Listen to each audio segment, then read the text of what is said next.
Welcome to Selling St. Augustine. I'm your host, Shelby Hodges. This is where we cover the 3 R's: real events, real people, and real estate. Being from St. Augustine, it's my passion to make my hometown your hometown. From sandy beaches to spectacular homes, delicious seafood, and so much more, we'll cover it all.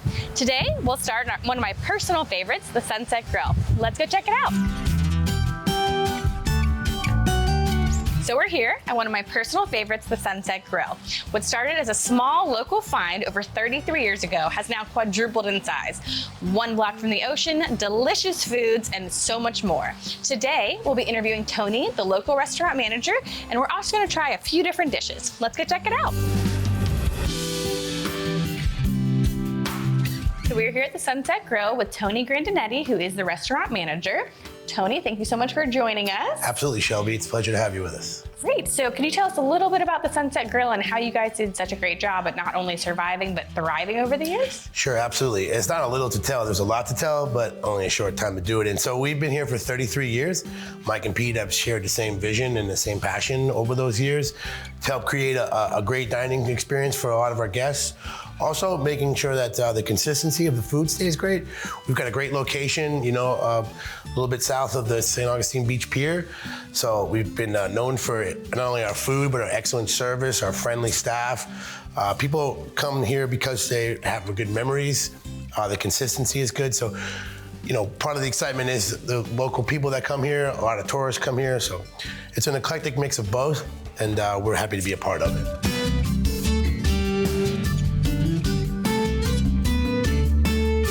These look delicious, Tony. So what do we have here? So just a few of our favorites, some signature items. We'll start with this. It's 28 years in the making. It's Rice Krispie battered French toast, fresh fried shrimp. We've got pickled vegetables, cabbage, pickled cucumbers. We got a spicy daddle honey, which we can just pour right over the top of this, which is fabulous. Second, we've got a Triple D wings, deeply fried, coated with our signature daddle hot sauce. Sprinkled with some dry rub, which is a little bit smoky, a little bit sweet. Gives it an extra crispy, kind of a sweet tang. This is our piece de resistance here. This is our New England clam chowder. We rode the chowder wave for a very long time. We won awards for that for 28 years in a row. And this is something that we take pride in. Tony told us that you guys have won 54 chowder competitions. Oh, see, they know better than I do in that sense, so yeah. And then I will say this is actually my husband's favorite dish. So if you guys are looking, they have mild, medium, or hot with the daddle sauce. And man, the wings, you cannot beat them. Well, thank you so much. You're welcome. It's a pleasure having you. Let's eat.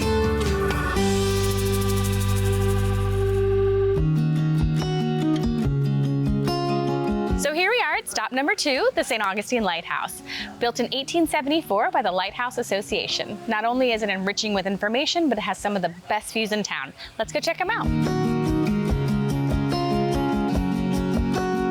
So we are here with Priscilla, who is a volunteer at the St. Augustine Lighthouse. What are some fun things you can tell us about? Been here, obviously, they began building it in 1871. It served during World War II as a lookout for the Coast Guard. It was not operating a light then because obviously wanted to keep the coastline dark at night because we had lots of U-boats off of the coast here. The oil, which the oil room is in there, they carried a bucket every 2.5 hours from dusk to dawn, had to be carried up the lighthouse. And a lot of people ask, well, why didn't they rig up a pulley system? And the reason being is they tried that, but if you saw the well in the center of the lighthouse, that was part of a weight and pulley system. That's how the lens was turned. Wow.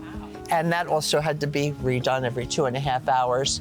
And because that was in the center, there was no place to do the bucket. Yeah.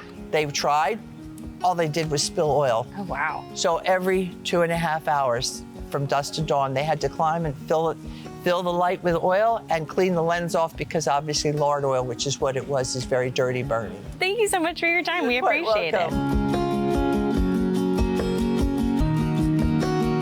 So that wraps up for today. Thank you so much for joining us. I'm your host, Shelby Hodges. This is Selling St. Augustine. Stay tuned for the next episode.